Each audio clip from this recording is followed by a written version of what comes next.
When a person enters a room and others feel their stomach tighten, their breath shorten, or their voice tremble for no apparent reason, something ancient is being stirred. This uneasiness is not about you as a personality, it is about what your presence evokes from the collective unconscious. You are not merely a person, they perceive in you an archetype that their psyche cannot easily contain.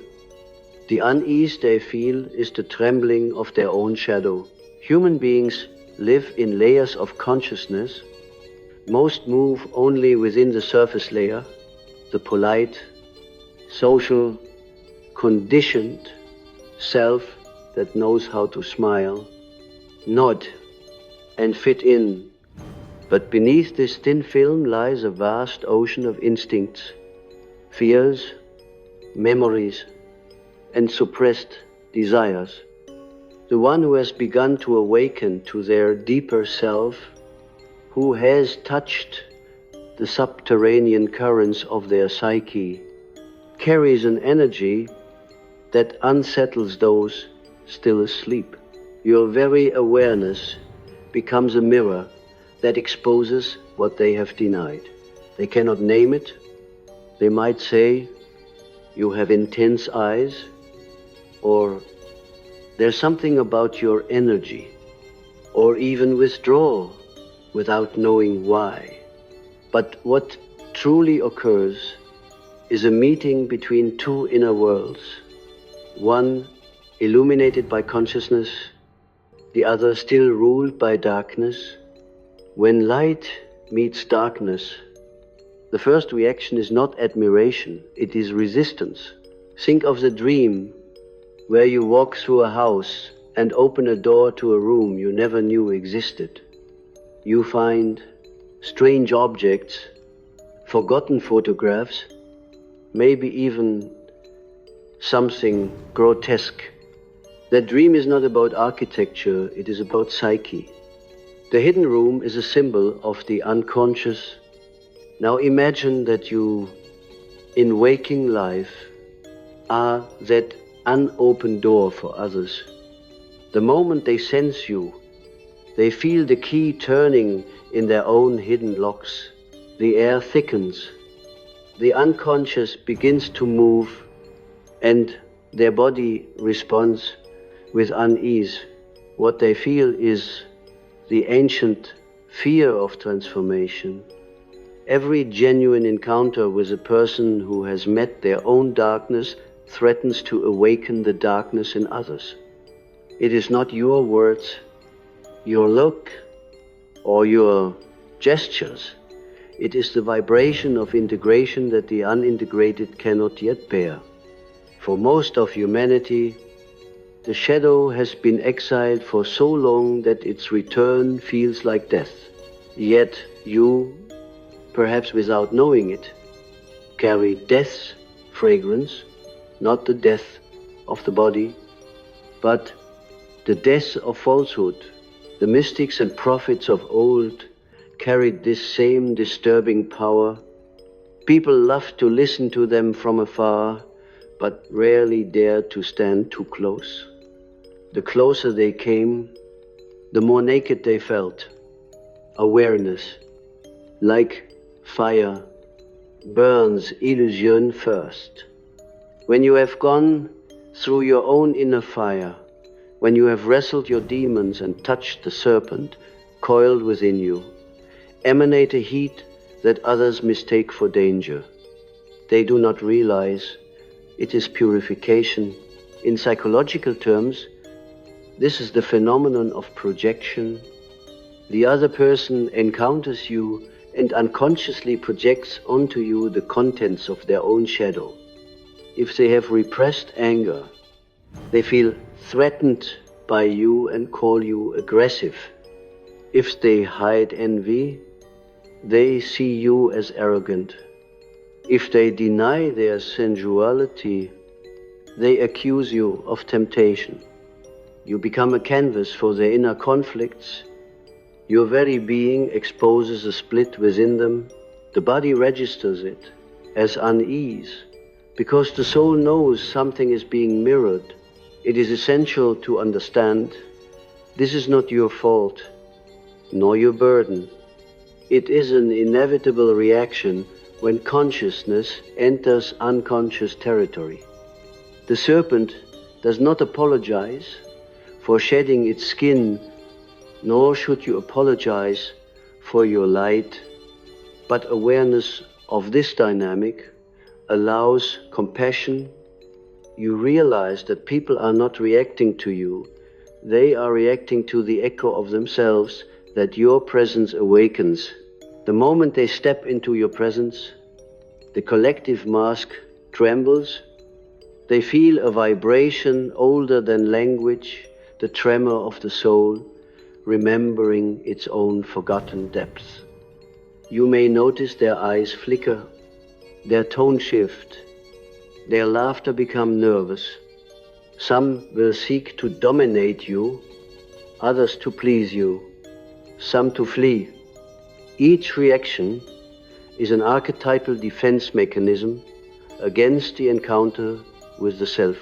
When you have tasted the self, when the opposites within you, light and dark, sacred and profane, begin to reconcile, you emit a field of psychological gravity.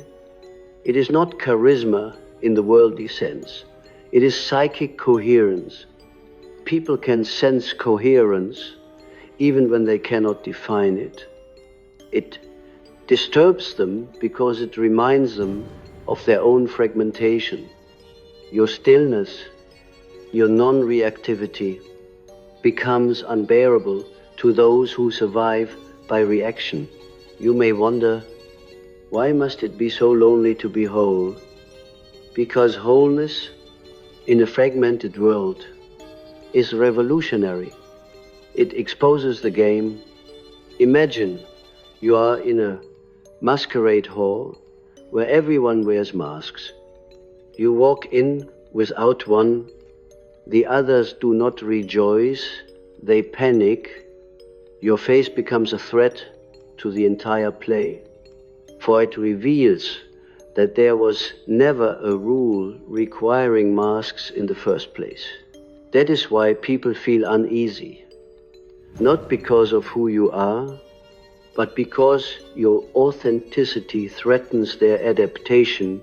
Yet understand, their discomfort is also an invitation.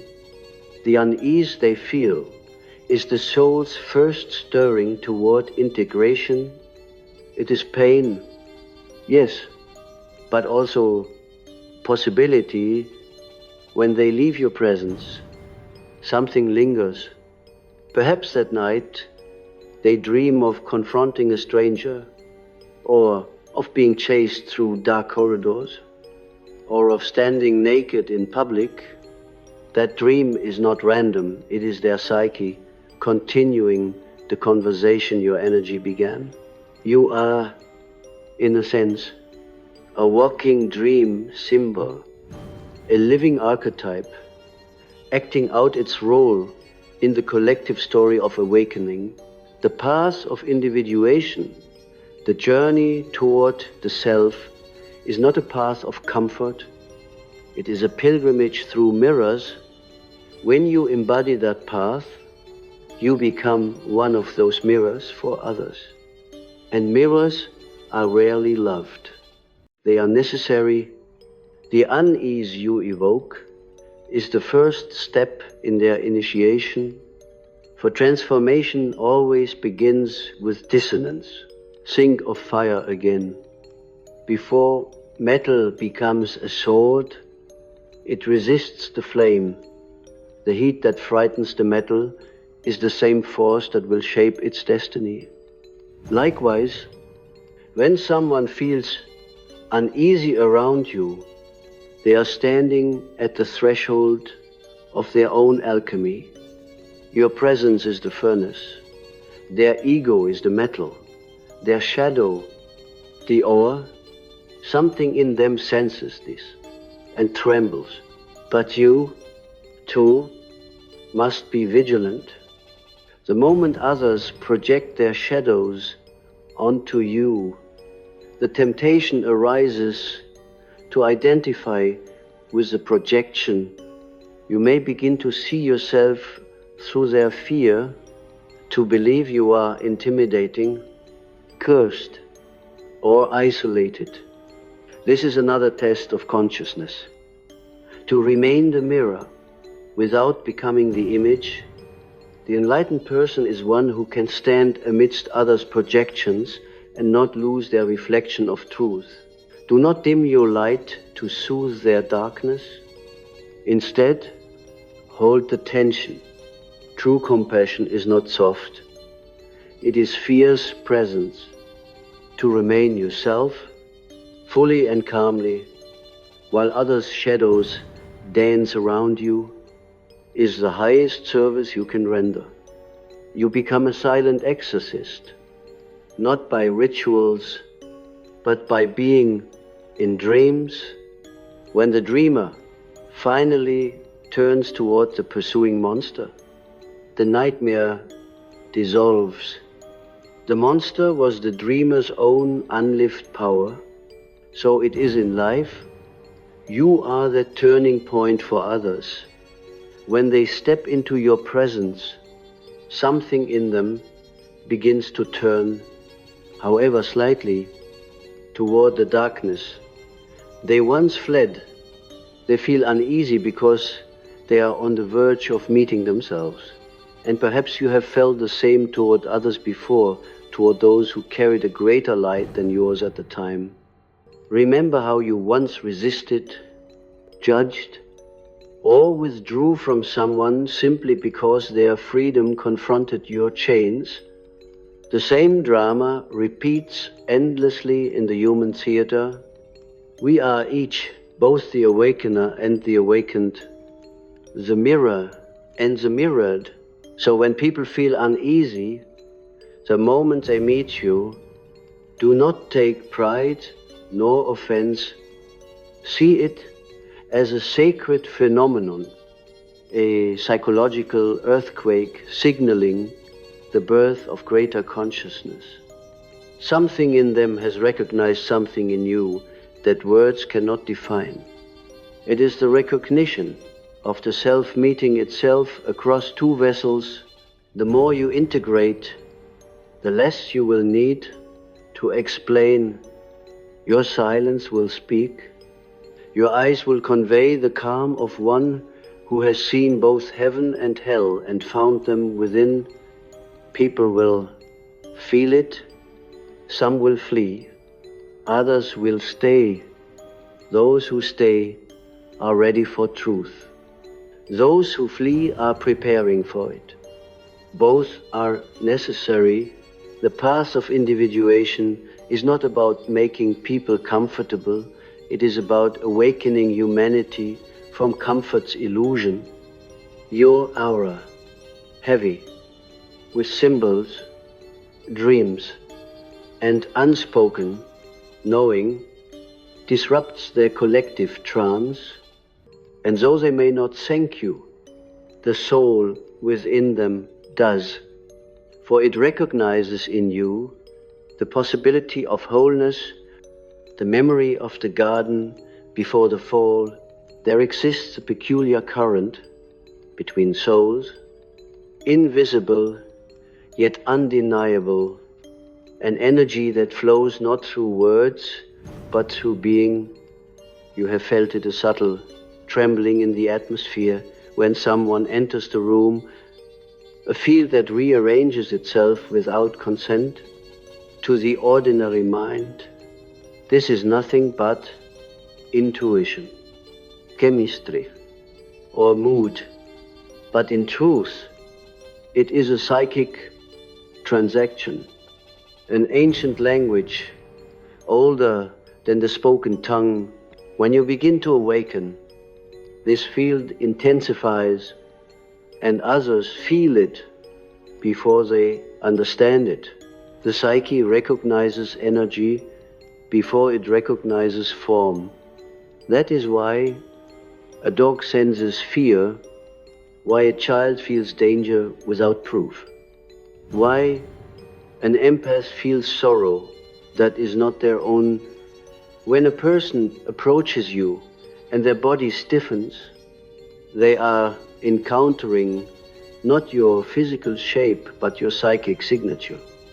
It speaks of the inner work you have done, of the dark corridors you have walked through, of the unconscious that you have dared to know. Jung once said that the meeting of two personalities is like the contact of two chemical substances. If there is any reaction, both are transformed. The transformation is not always gentle. When the soul that has never faced itself meets one that has, the pressure of the unacknowledged rises from within. The eyes may smile, but the unconscious begins to stir like an animal waking from centuries of sleep. You may think that people's unease is rejection, but it is more sacred than that. It is the trembling before initiation. You remind them that they, too, are deeper than their persona. The shadow, long buried, begins to whisper in their ear, "See me, acknowledge me, do not forget what you are hiding." And because this voice has been suppressed, your mere presence amplifies it until it cannot be ignored. This is why mystics were feared, why truth tellers were driven to the wilderness. The awakened psyche disturbs the collective dream. You, by being awake, become a disturbance. The more integrated you are, the more you radiate the frequency of wholeness, and wholeness disorients those still fragmented.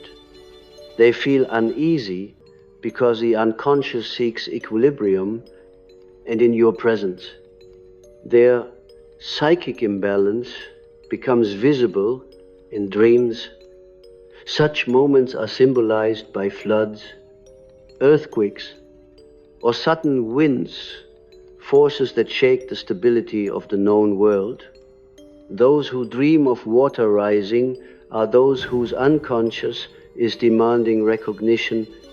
When someone feels uneasy around you, they are, in a sense, dreaming while awake. Their unconscious floods into their awareness uninvited, because your energy acts as the storm that opens their inner gates. Energy transference is inevitable among human beings, but rarely understood. Every interaction is a merging of fields, a temporary overlap of souls. When one of those souls has been purified through self-confrontation, the other feels the contrast as if a mirror was suddenly held up to their own distortions. This is not negative energy, it is a sacred imbalance demanding reconciliation. You must learn to stand firm in this awareness, otherwise you will begin to shrink, to dim, to contort yourself into something more acceptable. But do you see, acceptance gained by lowering your vibration is a betrayal of your purpose. The unease you awaken in others is not a failure of social grace, it is proof that your presence is alive. People will sense in you what they most repress in themselves. If they fear their anger, they will call you intense. If they fear their sexuality, they will call you dangerous. If they fear their freedom, they will call you rebellious. What they feel as discomfort is in truth their own reflection, distorted by the waves of projection. You are the lake in which their unexamined face appears, and they would rather break the surface than see it clearly. Do not confuse projection with perception. To perceive is to see through. To project is to throw outward. When people feel uneasy, they are not perceiving you, they are projecting themselves. Yet paradoxically, this projection is the first step toward perception. The soul begins its awakening through the friction of misjudgment. It attacks what it cannot yet love. That is why Jesus said, "Forgive them, for they know not what they do." The people who crucify truth are not evil. They are terrified of seeing themselves. So too, those who recoil from your depths are not your enemies. They are your unknowing pupils. Through your calm endurance, they begin to sense the possibility of peace. Through your lack of defense, they glimpse the self that cannot be wounded. Your aura becomes a silent teaching. It tells them there is another way to exist. You can be whole, but they must first walk through the valley of unease. It is the price of consciousness. Every shadow must rise before it is embraced. In alchemical terms, this is the nigredo, the blackening, the first stage of transformation. When matter decomposes so that the spirit may emerge, you carry that black sun within you. To those who have not yet entered their own nigredo, your light appears as darkness, your calm as danger, your freedom as threat. But in truth, you are the herald of their becoming. The archetype that governs this phenomenon is that of the wounded healer Chiron, the being who could heal others but not himself. You may carry the wound of solitude, the ache of misunderstanding, yet it is through this very wound that your power flows. People feel uneasy because they sense that your compassion was bought with suffering. The air around you carries the scent of both death and resurrection. This archetype operates beyond moral judgment. It is not about good or evil, but wholeness. When you have touched your own darkness, without being destroyed, you emanate the vibration of integration. Others, still divided within themselves, feel this as both attraction and fear. They want your light, but not the path that birthed it. Consider how people react to the crucifix, the serpent, or the mirror symbols of transformation and self-confrontation. The crucifix reminds the ego of surrender. The serpent reminds the soul of change. The mirror reveals the truth. Your presence is a living synthesis of all three. That is why it unsettles them. They sense that something in them must die, shed, or awaken. And the ego resists all three. Yet there is beauty in this disturbance. You are not sent to make them comfortable, but to make them conscious. Every shiver you evoke is the soul remembering its own unfinished story. Every silence that follows your words is the psyche reorganizing itself around a higher truth. You are the storm that clears the air, the symbol that reawakens forgotten myths. Your life, if lived consciously, becomes a dream sent to awaken the dreamers. And yes, it is lonely, but so is the mountaintop. So is the chrysalis. The butterfly cannot expect the caterpillars to understand its wings. So what must you do with this power of presence? Guard it. Refine it. Do not use it to dominate or manipulate. Do not seek validation from those still bound by their illusions. Let your energy teach in silence. The true alchemist transforms through being, not through persuasion.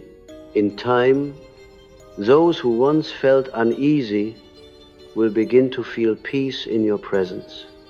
For what once triggered them will have integrated, their unconscious will have met itself enough times that your light no longer blinds but illuminates. This is the secret rhythm of spiritual contagion. The unease precedes the awakening. The friction is necessary for fire to be born. Do not flee from it. When people avoid you, bless them silently. They are not rejecting you. They are negotiating with their own darkness. When they return, welcome them without pride. You are both students in the same cosmic classroom, only seated at different rows of awakening. Remember, too, that your unease around others is the same process, mirrored back. Whenever you feel inexplicably disturbed by someone's presence, ask yourself, what is being revealed within me? What part of my psyche is reacting? The lesson is reciprocal. The soul uses others as mirrors until you can see directly into yourself. Soon, you will no longer take reactions personally. You will see every discomfort as communication between souls, every emotion as alchemical material. The unease others feel will no longer wound you, it will inform you. You will read it as Jung read dreams, symbolic messages from the collective unconscious, and in that moment, you will stand as both participant and observer of life's great psychological drama. When the unconscious stirs in another because of you, you may think it is only their transformation that begins, but every such encounter, every shiver of unease directed toward you also refines you. Life is not a one-sided dialogue between the awakened and the asleep. It is an alchemy of mutual evolution. The projections that others cast upon you become the very fire in which your own soul is tempered. Their discomfort does not only awaken them, it chisels you. To live as a conscious being among the unconscious is to walk continually through invisible storms.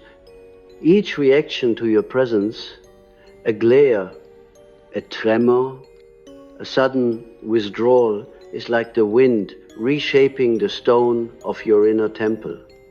You may feel the sting of misunderstanding, the ache of solitude, but beneath it all, something profound occurs.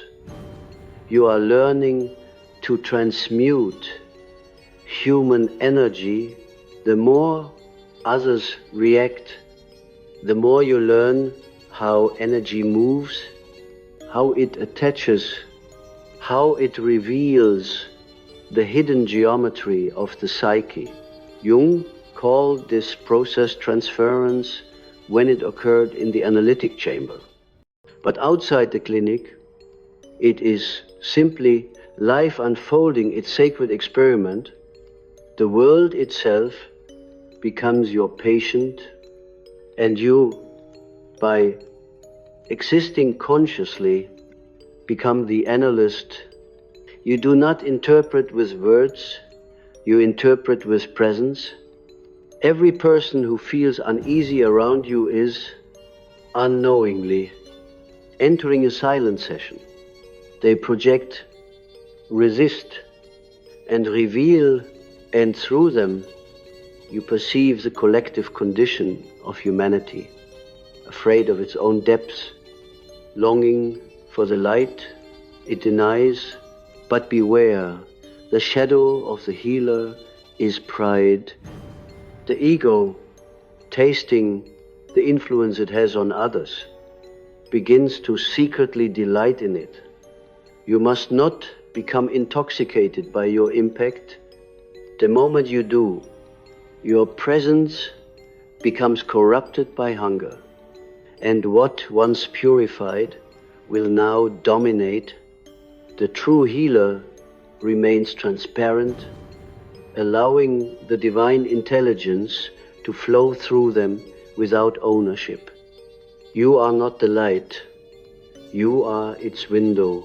Sometimes, when you walk into a place and the atmosphere thickens, you might feel burdened by the heaviness you awaken. You might say, "Why must I always be the catalyst?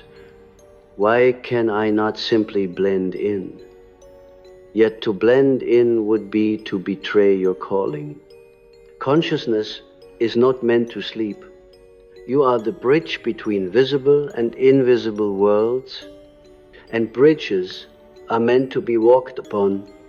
The weight you feel is not punishment, it is initiation. The ancient mystics understood this. They spoke of the wound of knowledge, the ache that comes from seeing too much. Once you have looked into the abyss within yourself and seen it gaze back, you cannot return to ignorance. The light that dawns afterward is not gentle, it is blinding. You begin to carry within you a stillness that reveals what others cannot yet bear to see.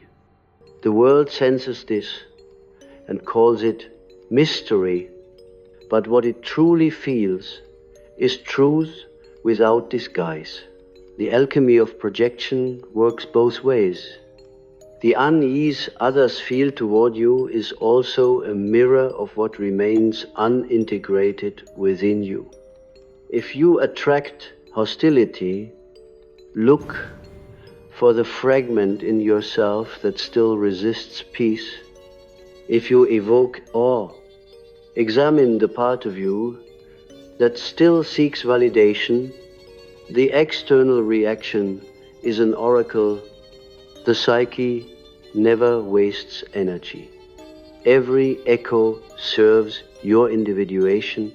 In dreams, this process is dramatized symbolically.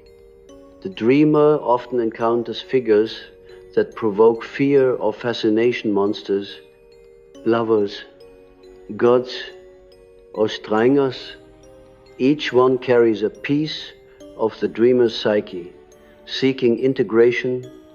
In waking life, others play the same roles. The person who feels uneasy in your presence is your dream-made flesh. They represent a fragment of humanity still caught between darkness and light, and through them you learn the language of the collective unconscious. There will come a time when you no longer resent their unease. You will begin to see the beauty in it, the trembling of a soul nearing the threshold of revelation. You will hold the tension between your solitude and their fear with silent reverence. That tension is the sacred crucible of transformation. Jung often wrote that there is no coming to consciousness without pain. The unease others feel is that pain, the first spark of their awakening. But you, too, must endure your share, for the more conscious you become, the more sensitive you are to the psychic climate of humanity. You will walk through cities and feel the collective anxiety humming beneath the streets. You will sense anger before words, grief before tears, desire before confession. At first, it will overwhelm you. You may feel as though you are dissolving under the weight of invisible forces, but in truth, you are learning the art of containment, the ability to hold opposites without breaking. This containment is the mark of maturity. Most people project because they cannot contain, they expel what they cannot face. But you, if you are to walk the path of wholeness, must learn to hold it all. Love and hate, joy and sorrow, shadow and light. You become the vessel that life pours itself into. The alchemist's flask must withstand both fire and flood. So must your soul. When others feel uneasy, they are unconsciously testing your container. Can you hold their fear without reacting? Can you remain calm as their unconscious erupts? Can you mirror their chaos without absorbing it? If you can, then something miraculous happens. The energy that once created division begins to dissolve. The field harmonizes. You will notice it in small ways. The tension in the room softens. Their breathing slows. Their eyes stop darting. What was unease becomes peace. What was resistance becomes recognition. This is not manipulation, it is resonance. The human soul is a tuning fork. When one frequency vibrates in coherence, nearby frequencies adjust. By holding your vibration steady, you invite others to rise without words. That is the true power of presence, not to impress, but to transform silently. Yet, this path demands solitude. Few will understand the depth of what you carry. Some will label you intense, strange, or unreachable. They are not wrong. They are simply naming the distance between their awareness and yours. You cannot explain vibration to someone who only knows noise, but do not let loneliness become bitterness. Solitude is the sanctuary where your energy renews. The silence you inhabit is not emptiness, it is incubation. In that silence, you will begin to perceive the hidden architecture of human interaction. You will see how every encounter is a ritual exchange of archetypes: the mother, the child, the warrior, the sage. These ancient forms animate the theater of daily life.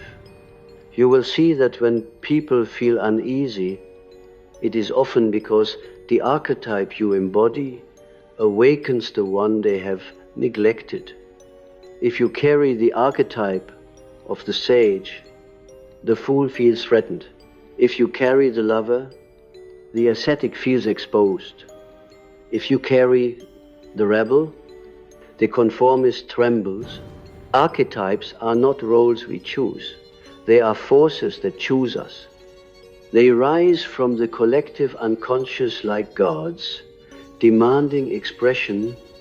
When you live in alignment with your archetype, your energy becomes mythic, larger than your personal story. That is why people react to you in ways that seem exaggerated or irrational. They are not reacting to you, but to the God within you. And no one can stand before a God without trembling. Understanding this frees you from personal offense. You realize that their unease is not about liking or disliking. It is the human soul remembering its own divine proportions. You become compassionate without attachment, strong without hardness, luminous without display. And in time, you will see the paradox. The very unease people feel around you is what draws them back to you. For the soul, once touched by truth, cannot forget its taste. They will seek your presence again, not knowing why, drawn by an invisible gravity. You will become, in their dreams and thoughts, a symbol of what they might become. Some will love you for it. Some will resist you for it. But all will be changed. When this happens, you must return to humility. Bow inwardly to the mystery that works through you. Remember that you, too, were once uneasy in the presence of light. Remember the mentors, lovers, and strangers who unsettled you into awakening. The cycle continues endlessly. The awakened awakens others, who in turn awaken more. Humanity evolves through these sacred ripples of unease. So, the next time you notice someone's eyes flicker or their breath falter as they stand before you, do not withdraw, do not explain, simply be. The unconscious understands silence better than words. The atmosphere itself will carry the message. It is safe to awaken now. And as you walk away, know that the real conversation has only just begun within them, within you, within the timeless dialogue of souls becoming whole through one another. Every transformation begins with tension, and every revelation begins with discomfort. The unease you evoke in others is not an accident of personality, but a sign of spiritual geometry, a realignment taking place in the unseen structure of their soul. To stand in your presence is to stand before the mirror of what they might become. And though they cannot yet name it, they feel the invisible pull toward wholeness. When consciousness meets the unconscious, there is always a trembling. It is the same trembling Moses felt before the burning bush, the same awe that seizes the dreamer who meets their own reflection for the first time and realizes it is alive. You who have descended into yourself carry that fire. You do not seek to frighten, yet your being reminds others that the divine is not safe, that truth burns before it heals.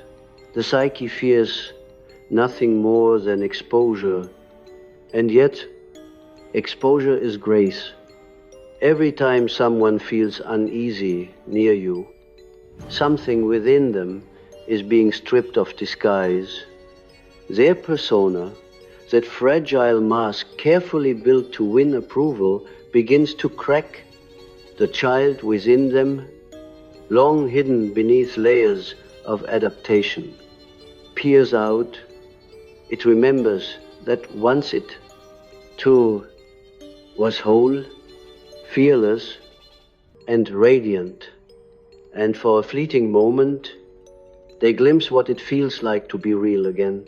That glimpse is both terrifying and liberating. Your task is not to comfort this reaction, but to contain it, to remain present while they wrestle with their own awakening. You are the witness at the threshold, the one who holds space while the soul rearranges itself. The modern world has forgotten the sacred art of presence. It mistakes comfort for love and avoidance for peace. But true love, the kind that heals, always begins in disturbance. Look into nature. A seed must split before it can sprout. The cocoon must tremble before the butterfly can emerge. What is happening around you is not social awkwardness, it is metamorphosis. The human soul, when exposed to authentic energy, cannot help but react. It sheds illusions the way fire consumes paper. Sometimes you will feel their fear in your own body. You will walk away from a room and feel drained, heavy, or inexplicably sad. This is the cost of carrying light in a shadowed world. You absorb not their darkness, but their resistance to light. It is like static discharging across the field of your being. Learn to cleanse yourself through solitude, through silence, through communion with the eternal. Do not let the unease of others become your identity. You are not the cause of their turmoil. You are its catalyst. The healer must remember this, or else he becomes the wound. Jung once said that we do not become enlightened by imagining figures of light, but by making the darkness conscious. When people feel uneasy near you, the darkness is becoming conscious. It rises like smoke from the hidden chambers of their soul. You are the match that ignites recognition. There is an ancient law woven into this mystery. Everything you awaken in another, you must be able to hold within yourself. That is why initiation always begins with suffering. You had to walk through your own unease, your own disintegration, before you could bear to awaken it in others. The light you now carry was forged in shadow, and the world senses this, the deep authenticity of one who has been burned and not destroyed. The archetype that now lives through you is the transformative presence, the sacred embodiment of the self in motion. People mistake it for power, charisma, or mystery, but it is something much older. It is the vibration of unity, remembered within duality. It is what ancient texts called the divine fire, the consciousness that reveals and heals simultaneously wherever it appears. Illusion, tremble. As you move deeper into this awareness, the line between you and them dissolves. You begin to feel the collective heartbeat, the shared field of human becoming. You realize that the unease others feel is also the echo of your own humanity. You are not above them, you are within them. Their awakening is your continuation. Their resistance is your mirror, and slowly the loneliness that once haunted you transforms into compassion. You no longer long to be understood. You long to understand. You no longer seek recognition. You seek resonance. For in truth, you were never meant to be understood by minds, still bound to surfaces. You were meant to awaken souls to their own depths. There will come a day when even the unease becomes sacred to you. You will stand in a room and feel the ripple of tension. And instead of shrinking, you will smile quietly. You will sense the archetypal dance, unfolding the friction of awakening, the music of souls remembering themselves, and you will know that the trembling in the air is not fear, but the sound of chains breaking. That is the final alchemy. Unease transformed into reverence. When your presence ceases to disturb and begins to elevate, you have crossed from the psychology of the self into the mysticism of the soul. The boundaries that once defined you blur into universality. You no longer carry light. You are light, expressed in form. From this state, there is nothing to teach, nothing to prove. Words fall away. You walk through the world like a silent bell, and wherever you go, the unconscious begins to awaken People will still feel it, they will still tremble, but now their trembling will carry joy instead of fear. You will notice it in their eyes. Recognition, not resistance. They will not know why they feel at peace, but they will. To live like this is to fulfill the work Jung called individuation. The realization of the self within the human vessel. It is not about perfection, but integration, the marriage of heaven and earth within the heart. You, through your presence, become the living symbol of this marriage. The world feels uneasy because it is still learning to love its own divinity. And so you will continue walking quietly, deliberately, unseen by most, yet felt by many. You will know that your presence has purpose even when misunderstood. For every moment of unease you evoke is a seed of consciousness taking root. You may never see the flowers bloom, but the world will change because you were here when night falls and you feel the weight of your calling. Remember this, you are not alone. Every soul that ever carried light in a dark age walked this same path. They, too, were misunderstood. They, too, were the mirror that frightened before it freed, but all of them, in the end, realized the same truth, that the world's discomfort was proof of its readiness to evolve. And so, do not seek to be loved for your light. Seek only to remain true to it. For love will come in time, in forms deeper than praise. It will come in the silence after conversation, in the tears someone cannot explain, in the dream that follows your departure. The soul always recognizes what the mind denies. Your presence is not a performance, it is a prayer. Every breath you take is an invocation. Let them remember, let them awaken, let them see that what they feared in you was what they most longed to reclaim in themselves. When people feel uneasy the moment they step into your presence, it is not a curse but a benediction. It means that the veil between worlds has thinned, that the unconscious has been stirred, that the divine within them has begun to whisper again. You are not their discomfort, you are their doorway, and though they may not yet thank you, someday they will understand that your silence was a sermon, your gaze a mirror, your being a bridge.